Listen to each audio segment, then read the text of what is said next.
Hi, I'm Ben Sussman, the government spreadsheet analyst for government bureaucrats and normal people. Welcome. I want to talk about a very practical Excel database lookup formula called the Vlookup function. This function inserts data associated with a related lookup value in a reference table. For example, if a report you're preparing on government agencies only lists their agency ID number and you need to pull in their associated agency names, then you'll need a separate agency lookup table that lists both the ID number and its agency name. To demonstrate this, let's look at this table that we need to present to management in final form. It shows the account payable balances for 2018 and 19 for all federal agencies, and we're going to enter the agency name associated with the agency ID, as well as populate the employees in addition to their progress made to date in reviewing those balances. Let's assume the employees are consolidation accountants at the federal level. We'll start by pulling in the agency names. To help us, we have this reference or lookup table that displays a list of agencies' IDs and their titles or agency names. One way to accomplish the task is to go line by line in the presentation table, and for each ID, turn to the lookup table, search for the same ID number, then copy-paste the adjacent title into the target table. That process would be very time-consuming if you had a table with 100 or 200 records. That's what we have the lookup formula for. The format of this function is as follows. The first argument. This is the value of the item in the target table that links to the item you're trying to retrieve in the lookup table. I refer to this argument as the key value. Think of it as the key to unlocking the target value, which in this case is the agency name. The second argument is a selection consisting of the entire set of records that have your key values and their associated target values. I refer to this simply as the table. The third argument is the column in your reference table that contains your target value. I refer to this as the target lookup column, or TLC for short. So these are the three required arguments.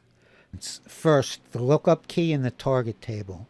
Second, the selection of the lookup table itself, not including the column headings. And third, the target column, which is in the lookup table. Now let's apply this VLOOKUP formula. I'll write the formula directly in the cell. As I'm typing, you can see the prompts for each individual argument.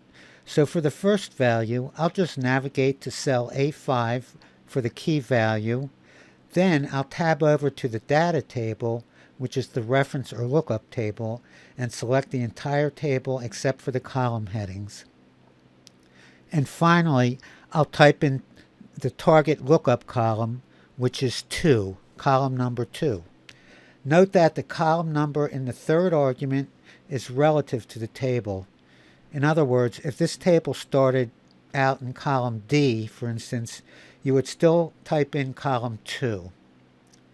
The final step is to copy this formula down to all the rows in the table.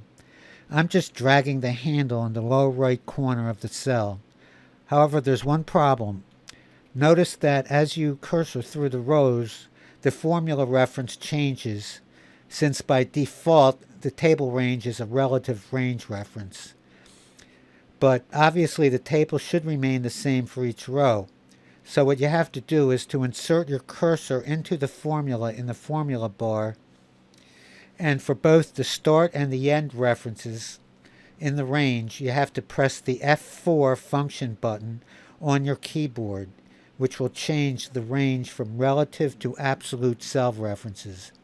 Now I'm ready to copy the VLOOKUP formula to the rest of the cells below.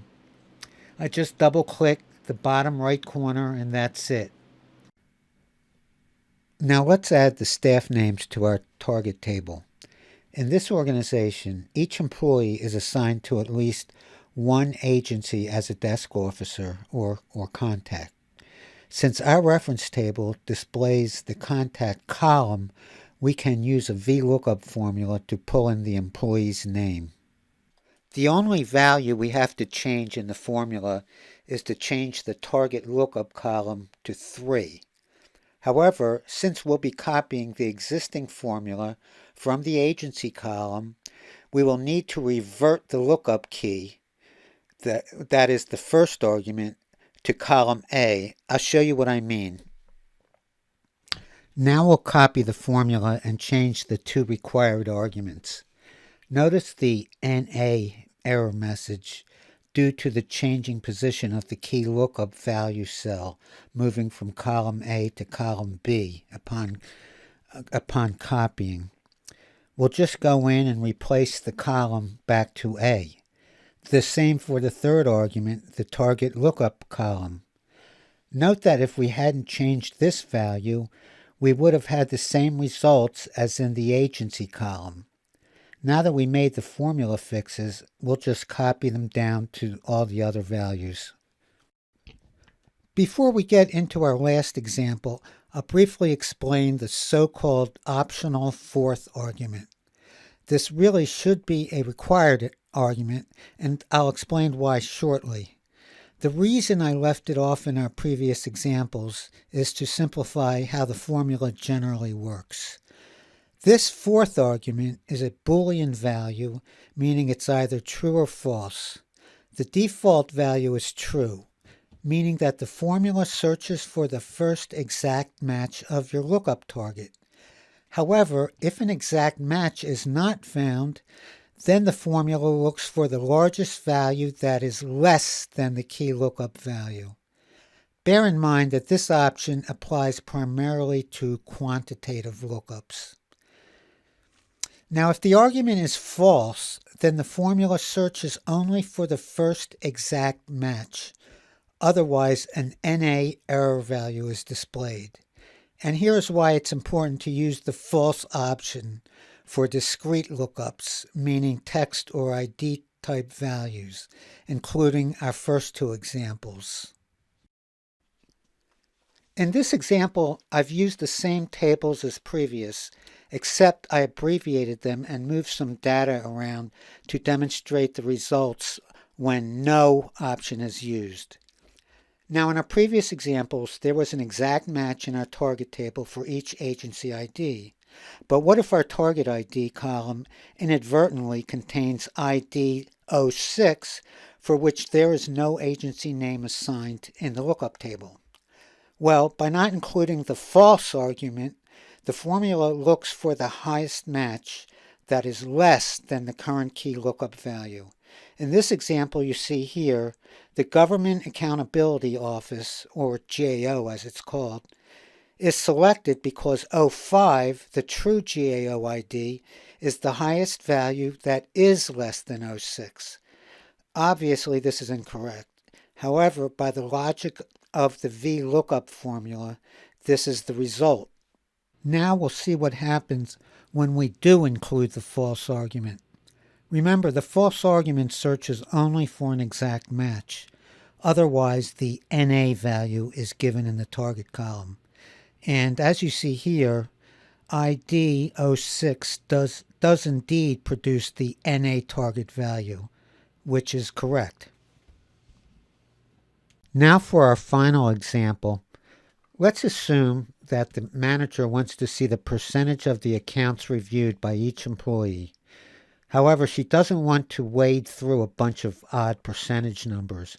Rather, she wants to see the report grouped into 6 discrete progress ranges, A through F.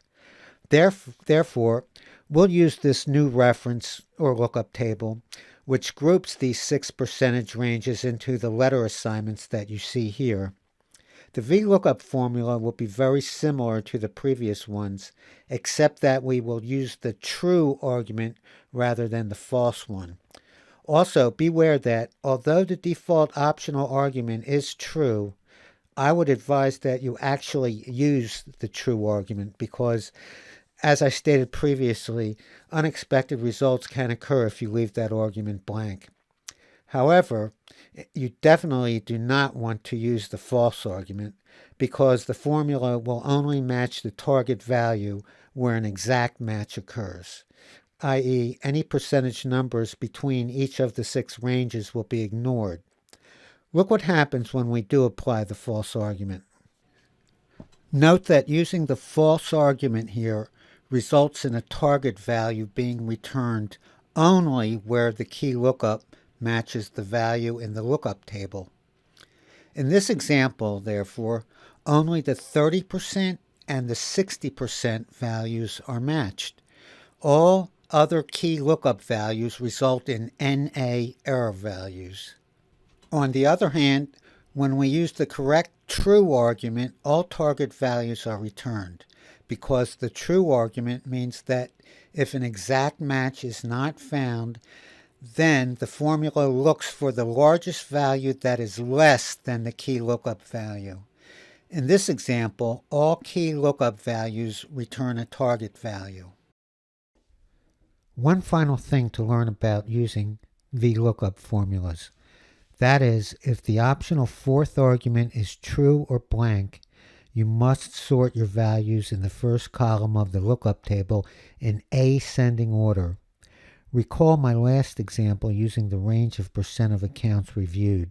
The true argument means that you want the formula to look for the largest value that is less than the key lookup value if an exact match is not found. However, I recommend that you use the ascending sort for all lookup values, even if the fourth argument is false. And I reiterate that it's a good idea to always use the fourth so-called optional argument because Excel can act unpredictably with certain data. You can do a Google search for VLOOKUP and glitches to find out more if you're interested. Hi, I hope this video helps you in your work. If it does, then please hit the like button. Also, hit the subscribe button below if you want to get notified of future spreadsheet tutorials. I have 35 years experience using spreadsheets and developing Excel and Access applications in the U.S. federal government. I'm happy to respond to any comments, questions, or even suggestions for future spreadsheet or even MS Word or Access tutorials on this channel. Thank you for tuning in.